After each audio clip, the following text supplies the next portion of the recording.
Hey everyone. I wanted to get this video out quickly because in my opinion, this could be huge news for Canada, especially when we're talking about decoupling from the United States. Today I have a report and an article from CTV about the Swedish fighter jet maker Saab. They're now considering setting up a future assembly site right here in Canada. And it's not just for Canadian aircraft. If this goes through, Canada would be building for other countries as well, creating thousands of jobs, and finally putting us on the map in a sector we basically let the United States dominate for decades. So in this quick video, I'm going to break down the report and share my thoughts on what it could mean for Canada moving forward. Since today's video ties into aviation in the military sector, the backdrop comes from Paul, who sent in this photo from the Starbuck Glider Port in Manitoba. I've always loved aviation. I went to the Abbotsford Air Show a bunch of times growing up, and flying in a glider is still on my bucket list. Thank you, Paul, for sending this in. Alright, let's jump into the CTV report, and then we'll talk about the article that goes along with it. Yes, Andy, the company that makes the Gripen told CTV News that 10,000 research and manufacturing jobs could land in Canada if Ottawa adds the Swedish fighter jet to its military fleet. The president and CEO of Saab, Mikael Johansson, confirmed he's talked with Ottawa about making Gripens in Canada. He's also met with companies including Bombardier, CAE, and IMP in Nova Scotia. Okay, so right off the bat, the thing that caught my attention is the potential number of new jobs that this will create for Canada. It's not just Saab showing up running everything on their own. They're actually in talks with Canadian aviation companies to figure out how they can work together and get this plant up and running here at home. To me, this is huge for Canada. It means real collaboration, real investment, and an industry that we barely tapped into finally starting to open up. If you agree with me, let me know in the comments. And if you do agree with me and you're not subscribed yet, or if YouTube randomly unsubscribed you like it tends to do, hit that subscribe button. It really does help the channel's reach on YouTube and keeps these conversations going. It's important for Canada to have sovereign capability in Canada to do their own upgrades, to build parts of it, to do final assembly and tests. We, as Saab, we are prepared to do that technology transfer to Canada and support that build-up. This would be contingent, of course, on Canada adding the Gripen to its military fleet. That technology transfer could see the first Canadian-made Gripen fly off the assembly line within 3 to 5 years. It could also lead to the building of a new facility, a hub of sorts, where jets could be made not just for Canada, but other nations, including Ukraine. Now, I just realized in my last comment, I said right here at home. I should probably start saying back home in Canada. It might actually take me a little while to adjust, so I apologize. Back on topic, 3 to 5 years is really not that far away.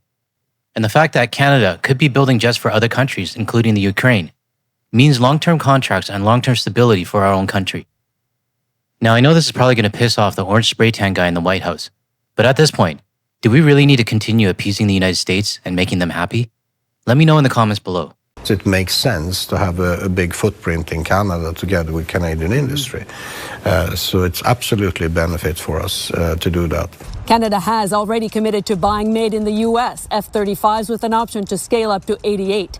But Prime Minister Mark Carney ordered a review of the purchase amid growing trade tensions with the neighbours to the south. A decision on whether to have a dual fleet of F-35s and Gripens has been up in the air since.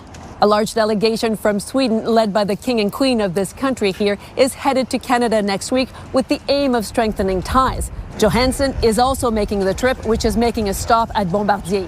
We are focusing quite heavily to make sure that Canada has all the information they need for the moment. And then it's up to Canada to decide. But so far, there's no word as to just when Ottawa could make a decision. If it were up to me, I would say, where do we sign? But I'm totally unqualified to make this call. I'm just a random YouTuber with 6 months experience and 2 cats. And I'm pretty sure there's a lot of bigger pieces that need to be considered as well. What I do know is that our closest and longest ally has gone to the dark side, and Canada needs to start building partnerships elsewhere. And the fact that Sweden is setting the royal family, along with the Saab CEO, tells me that they're serious. I'll explain more in this article right now. Now, this CTV article basically covers most of the same points in the video, so I'm not going to read it out word for word.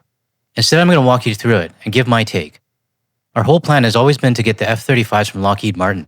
We've already committed to 16, and we're supposed to get up to 88 of them. That's always been default, and if Trump didn't happen, I'd be fine with that. But this year, the Prime Minister's office ordered the full review of the purchase, meaning the F-35s are no longer guaranteed, and that opens the door for other options. The Saab CEO even said himself, if you want, we'll let you build the Gripen fighter jets right here in Canada. Not just buying them or not assembling them in a few pieces. Actual manufacturing the entire thing. Technology transfer, Canadian upgrades, and Canadian assembly lines. Their CEO literally said, if Canada wants sovereign capability, we'll make it happen. They even said that they're open to partnering with Bombardier or building a brand new facility, and they believe that Canada could be up and running in 3 to 5 years. This isn't a sales pitch in my opinion, it's a partnership. Not like anything that Trump has been offering us. And here's where it gets interesting. The deal could create 10,000 jobs across the country in manufacturing, engineering, research, IT, whatever else. Companies like Bombardier, CAE, and IMP Aerospace in Nova Scotia, they'll all be a part of it as well. But here's the big part to me in my opinion. Canada wouldn't be building jets just for ourselves, but we'd be building it for other countries. As I mentioned earlier, Ukraine already wants jets. Saab straight up said they will need 1 or 2 extra production hubs to meet the demand, and Canada could be one of them. Just imagine Canada becoming a global exporter of advanced jets. And there's also an economic side to it as well. Sweden sees Canada as a like-minded partner, especially when it comes to the Arctic security.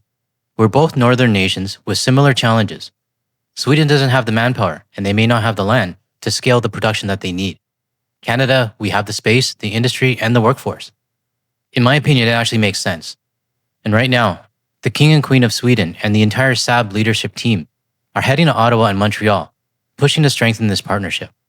They're not sending sales reps, they're sending their royalty, and this is serious in my opinion. So here's the big question. Do we keep relying on the United States for our entire fighter jet program? Or do we diversify? Do we create the Canadian jobs? Do we build our own sovereign capabilities? And do we finally stop acting like we only have one option south of the border? The CEO of Saab clearly said it's up to Canada. And he's right. Everything we need is on the table right now. The question is whether or not we're brave enough to actually take it. Now here's my thoughts on this, and you're free to agree or disagree with me. Canada, and pretty much the rest of the world, has already been burned enough times by this current administration. And even if there is a different administration after Trump, there will always be a worry in the back of our minds that the next group might turn on us as well. When it comes to the fighter jets, I want to know the build can be trusted. I want to know what parts are going into it, how it's assembled, and that nothing has been hidden from us. People talk about the F-35 kill switch, which I have no idea if it's true or not. But it does make you think, if we're buying jets that we didn't build, how do we know what's inside them? How do we know nothing's going to mess up before Canada even gets the keys? Do jets have keys? Probably not. Anyways, you know what I mean. I feel way more comfortable if the tech and the knowledge were transferred directly to us, so we know every stage of the production line from start to finish. I'd love to tell the US to take their F-35s and beat it, but realistically, I don't think it's going to happen that way. So we'll most likely have 2 different systems in our fleet, which is probably where it's going to end up with Canada. One F-35 fleet, and the other is Saab. Honestly, it might be the safest move we can make right now. Now, if you want to know more about Ukraine's request for the Saab Gripen jets, and how Canada might play a role in this, I highly recommend that you check out House of L's video on this topic. She goes into way more detail about the formal letter of intent between Sweden and the Ukraine, and how Canada could end up being a major part of that plan. If you follow both of our channels, you already know that she's great when it comes to data and detail, and the geopolitical side of these partnerships. She explains it much better than I do. So her video will probably help answer any questions that might come up from my video that I'm not fully able to answer. I highly recommend you give it a watch, and I've left a direct link to her video in the description below. Tell her GTL sent you. So what's my takeaway from today's video? Canada now has another option on the table for fighter jets, and it's sitting there for the taking. If we still had full trust in our neighbors to the south, this probably wouldn't even be a conversation right now. But we know that trust is gone.